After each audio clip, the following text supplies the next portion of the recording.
Rekaman CCTV menunjukkan diplomat muda Kementerian Luar Negeri Arya Daru Pangayunan keluar dari kamar kosnya di Jalan Gondang Dia Kecil, Menteng, Jakarta Pusat dengan membawa plastik hitam yang diduga sampah pada pukul 23:24 pada 7 Juli 2025 lalu. Kemudian pada pukul 23:26 Arya kembali ke kamarnya. Tak ada gerak-gerik aneh yang mencurigakan yang ditunjukkan Arya saat berjalan kembali ke kamar. Lalu pada pukul 00:27 Selasa dini hari, penjaga kos tampak berjalan mondar-mandir di depan kamar kos korban. Sambil berkomunikasi lewat telepon genggam, penjaga kos kemudian mengintip kamar korban melalui celah pintu. Diduga, penjaga kos tengah berkomunikasi dengan orang terdekat korban yang meminta memeriksa keberadaan korban di dalam kamar. Penjaga kos kembali berjalan mondar-mandir untuk kedua kalinya. Pada pukul 5:26, sang penjaga tampak membawa sapu di tangannya.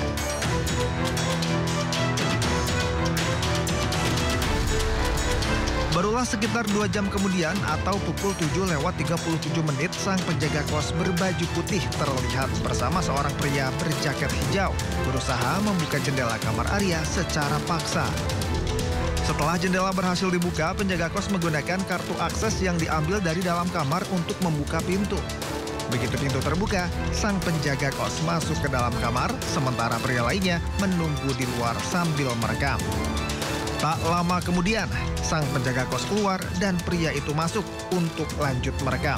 Keduanya lalu terlihat berjalan menuju pintu keluar kos. Ya, terima kasih Anda masih bersama saya di One on One. Saya masih bersama Pak Itu Sumardi ya Pak. Ini ya, sebelum kita lanjut Pak, nanti soal CCTV, kita lihat dulu CCTV Pak ya. Kita putarkan dulu.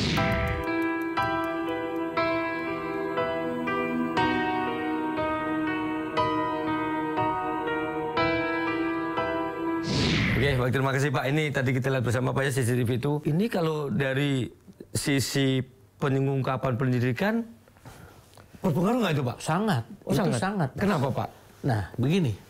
CCTV ini kan sesuatu alat mekanik yang memang diatur secara real time. Oke. Makanya ada apa namanya? Ada timernya. Timernya. Ya? Oke. Nah, di sini ini harus menjadi salah satu objek daripada penyelidikan. Oke. Ya. Kemudian dari CCTV itu dengan merubah posisi, betul. Siapa sih yang bisa merubah posisi? Oke. Kenapa dirubah pada saat itu? Ini kan kita harus tanya juga alasannya. Siapa yang merubah dan mengapa alasannya dia merubah posisi? Kalau betul-betul memang dirubah. Oke, siapapun itu berarti kan pasti ada komunikasi di situ kan? Ya. Entah itu si orang yang kos sendiri, entah itu penjaga dan pemilik, pasti ini kan? Ya. Makanya di situ bisa kalau kita betul ya, ada ubah ya. Kalau berandai-andai berarti ada orang lebih dari satu orang. Oke. Jadi ada satu orang. Nah, kita tidak bisa mengikat. Kemudian yang kedua itu adalah masalah HP. Ah, betul Pak, menarik ini HP karena informasinya tadi kan penjaga itu katanya sempat ditelepon-telepon oleh istrinya. Nah, ini bagaimana Pak kalau untuk bisa membuka tabir ini Pak? Kalau untuk bagaimana mengusut menelusuri HP ini, tentunya kita harus bisa bekerja sama dengan provider atau operator ya. Itu untuk mengecek katakanlah waktu 1 bulan mundur sebelum terjadinya kematian. Di sini dicek dari incoming dengan outgoing call.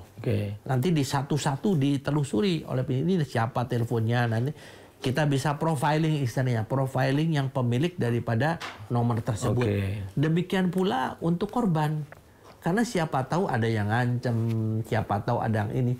Jadi 1 bulan ke belakang sebelum meninggal itu pun di profiling, itu namanya incoming dan outgoing call-nya. Nah, kemudian dicek juga namanya istrinya. Istrinya kan katanya ngecek. Ada nggak masuk di sana? Berapa kali? Jam berapa? Nah, jam pertama istrinya nelpon itu dicocokkan dengan jam kematiannya daripada korban. Nah, kalau misalnya kita tidak bisa menemukan kematian, sangat disayangkan. Berarti proses otopsinya tidak sempurna.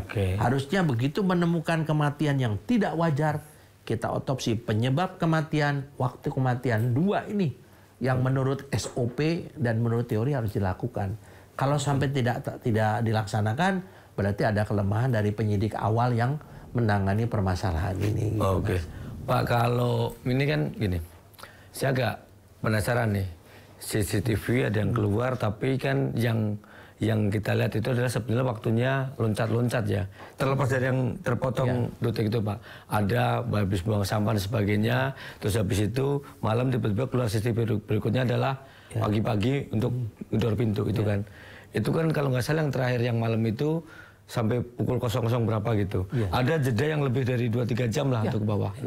Nah itu pertanyaan saya adalah kalau sebetulnya ketika CCTV itu ada rekamnya, berarti saat penyidik datang, berarti utuhnya sebetulnya disita semua udah kan Pak ya? Harusnya ya. Harusnya disita lah. Ya mudah-mudahan nggak ada alasan nanti yang ini tiba-tiba rekamannya error itu kan, ini mudah-mudahan tidak. Kita gitu kan ingat kasus yang lama itu. Nah itu, kan? maksud saya gitu itu Pak. Jadi kan itu bisa juga dilakukan oleh seseorang ya, dan tentunya ini perlu didalami terlalu dini kalau mengatakan penjaga itu mundar-mandir karena ditelepon istrinya. Betul. Terlalu dini menurut saya. Di sini penyidik tidak bisa memberi satu kesimpulan. Itu kan kesimpulan. Betul. Kita harus mencari alibi. Nah sekarang contohnya, kita kalau untuk memprofile seseorang, kita harus mencari alibi termasuk latar belakang orang itu. Seseorang yang melakukan pembunuhan, pasti dia sudah mempunyai satu confidence. Ya, satu kekuatan mental untuk itu. Nah kita lihat belakangnya. Apakah dia pernah dihukum, menjalani hukuman di penjara, ataukah memang dia jagoan, ataukah mungkin dia anggota ormas, ya kan? Nah itu harus ini. Jadi menurut saya pernyataan bahwa si penjaga itu adalah mundar-mandir karena ditelepon, ya mudah-mudahan benar.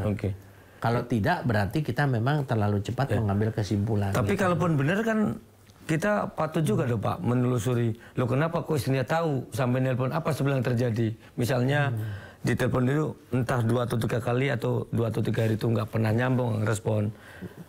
Sebelumnya bagaimana, atau begitu sebelumnya mungkin sempat ribut dulu terus habis ini kan perlu dong Pak jadi. Nah ini menarik nih Mas Lukman. Saya telepon istrinya korban, si penjaga kos.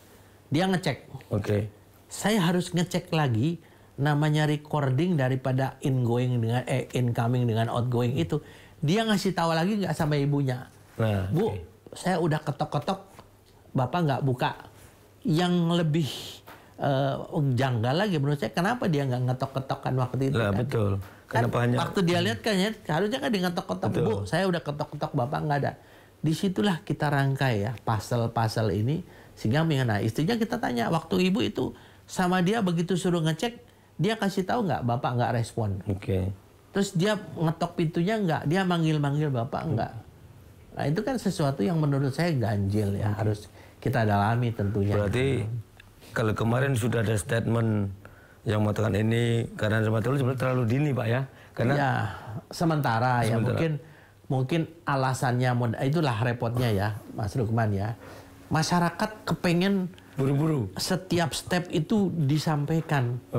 Tapi setiap step itu juga mengandung konsekuensi kalau itu tidak benar. Saya juga kasihan gitu ya, misalnya Pak Kadif Humas, Kabid Humas itu orangnya baik dan memang dia sangat pengalaman di reserse ya.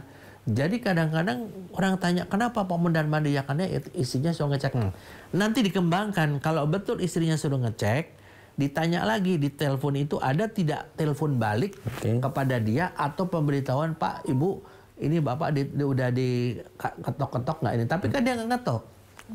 Nah kemudian pada saat ngingu itu Pak, dari segi perilaku ada sesuatu orang yang memastikan sesuatu, memastikannya itu apakah ada orang di dalam masih hidup ataukah sudah orang itu udah nggak ada aktivitas di dalam. Memastikan sesuatu. Nah, kan seperti digedor, diketok itu adalah salah satu upaya untuk bagaimana memastikan orang itu ada atau tidak. Kalau hanya lunga-lungu kan, lah iya itu kan ada dua kan. Dia lunga-lungu itu orang namanya gelap. Memastikan ada orang di dalam aktivitas enggak kan. Nah itu. Tapi tentunya tadi ya kita tidak prejudice kita harus mengedepankan azas praduga terus. Kita harus mendalami profiling daripada orang-orang terdekat di sana, pemilik kos, penjaga kos, mungkin kalau ada siapa, kita lihat sana. Itu kan ada catatannya kalau orang masuk ke sana siapa orangnya. Itu harus dipanggil jadi saksi. Dalam rangka apa? Nah, kalau dikaitkan dengan masalah profesinya yang bersangkutan, yang memang rawan, itu apakah dia sedang menangani kasus-kasus yang melibatkan jaringan TPPO ya. Itu kan kita harus betul-betul itu harus didapatkan dari pembicaraan, recording, paling tidak dari nomor telepon yang masuk dan yang keluar di HP-nya korban. Saya kembali agak ini lagi Pak, ngulang lagi aja, artinya berarti banyak kan yang harus ya butuh telaten lah, mungkin bahasa Jawa ya. Jadi cermat itu satu, ketika tadi ditemukan di Ubud Lakban, satu cek lakbannya itu kira-kira dari mana ke mana arahnya itu kan ya. Yang kedua apa tadi, tangannya posisinya harusnya itu ya Pak ya, posisi ya kaku mayat dengan lebah mayat. Terus ada juga kalau ada statement yang liar mengatakan bahwa tidak ada sidik jari lain kecuali sidik jari korban. Saat ini tuh udah banyak yang canggih Pak ya. Jadi nggak tertinggal sidik jari gitu ya. Gitu. Jadi artinya apapun itu kemungkinannya bisa terjadi, dan aparat ini harus cermat, tidak boleh buru-buru Pak ya, karena harus nge-track macam-macam ternyata ya. Nggak segampang yang kita bayangkan Pak ya. Jadi saya Mas Lukman ya, lihat televisi tentang SCI. Saya pernah juga ikut kursus ya di luar. Yang dilakukan oleh negara maju, penyidik itu, yang namanya Scientific Crime Investigation, dia tuh selalu membuat list. Berbagai kemungkinan ditulis di sana, dilakukan penyelidikan, kalau kira-kira tidak dicoret, kalau iya dikasih ini. Nah, itu ibaratnya menyatukan puzzle ya. Menyatukan puzzle menjadi satu, sehingga ada satu kesimpulan yang didukung dengan namanya penyelidikan berbasis ilmiah itu. Pak, jadi kalau biasanya kalau yang kayak gini ternyata tadi apa namanya Pak, ini karena tidak ada pelaku, belum ada pelaku, dan ini hanya adanya korban yang udah meninggal. Itu segitiga pembuktian. Segitiga pembuktian namanya teori Pak ya? Segitiga pembuktian. Bisa dibuka di ChatGPT atau di Google ya. Dan visum juga bisa dibuka. Di sana ada dua, visum luar dan visum dalam. Kalau visum luar adalah hanya memastikan tidak ada kekerasan. Itu kan kemarin dikatakan tidak ada kekerasan, berarti visum luar. Tapi karena dia dililit, maka harus ada visum dalam. Visum dalam itulah yang dinamakan otopsi. Nah, kalau tidak puas, penyidik belum yakin, ingin meyakinkan lagi bagian-bagian tubuh dalam, bisa dilakukan namanya ekshumasi. Ingat kasusnya Joshua. Ingat lagi kasusnya Vina. Kita ingat lagi kasusnya untuk yang Brigadir Nur Hadi yang di Lombok. Itu kan dia kan dikatakan tadinya tenggelam. Tapi setelah ekshumasi ternyata dia meninggal karena dibunuh. Gitu Pak, jadi intinya adalah banyak yang harus digali dan semua kemungkinan bisa terjadi Pak ya. Jadi tidak perlu buru-buru prematur untuk menyebutkan ini bunuh diri lah, atau sebaliknya ini dibunuh gitu, karena ternyata rangkaiannya masih panjang ya Pak. Kira-kira kalau Bapak kebayang, kemarin saya sempat dengar kalau nggak salah Pak Kapolda yang menyampaikan zaman mudah-mudahan dalam sepekan selesai. Kira-kira menurut Bapak dengan kasus ini? Kalau menurut saya kan Pak Kapolda tuh mudah-mudahan. Iya, mudah-mudahan. Namanya mudah-mudahan itu kan nggak pasti. Tapi kalau beliau mengatakan satu pekan bisa itu, nah beliau salah. Kalau mudah-mudahan itu kan beliau masih merasa yakin, bisa gitu ya. Yakin bahwa ini Pak Kapolda bukan penyidik yang melakukan penyidikan loh ya. Betul. Beliau kan mengumpulkan. Sekarang yang dilakukan oleh Polda Metro Jaya adalah melakukan penyidikan secara simultan. Semua fungsi main, forensik main, lapor main, inavis main, kedokteran, bahkan yang tadi kan dikatakan kalau memang ada kemungkinan yang bersangkutan bunuh diri, maka yang harus main adalah psikologi forensik. Ya, dan satu lagi yang ilmu tentang seksologis itu ya. Nah, kemudian kalau misalnya dia meninggal karena dibunuh, nah ini satu, kedokteran kehatinan. Kemudian yang satu lagi masalah digital forensik, kemudian inavis, kemudian lapor, ini yang main semua. Oke. Nah, ini dua ini nanti akan disatukan menjadi satu kesimpulan. Kedugaan kuat yang bersangkutan adalah bunuh diri. Kenapa? Hasil otopsi mengatakan bla bla bla bla, ya. Kemudian ini didukung dengan data-data sebenarnya. Atau pembunuhan. Kita masih cari siapa yang membunuh. Tapi paling tidak sudah ada penjelasan tentang penyebab kematian. Itu yang Pak Kapolda nanti akan sampaikan. Menurut saya belum secara, kalau sampai penyebab kematian menurut saya masih lama kita mencari apakah pelakunya, barang buktinya, modus operandinya, motifnya, dan lain sebagainya. Pak, ini tentang penyebab kematian, tentang track record, rekam digital, termasuk tentang ancaman-ancaman pekerjaan, Pak. Saya kepintahannya karena kebetulan Bapak dulu juga duta besar yang jadi atasan para diplomat, Pak. Dan kebetulan di Myanmar juga yang sekarang rame, tapi kita lanjut Pak ya nanti setelah segmen berikutnya Pak. Ya, baik, Pak. Pemirsa jangan kemana-mana, obrolan kita makin seru dan makin dalam. Tentu saya akan bertanya banyak hal. Tentu tetaplah bersama saya di One on One.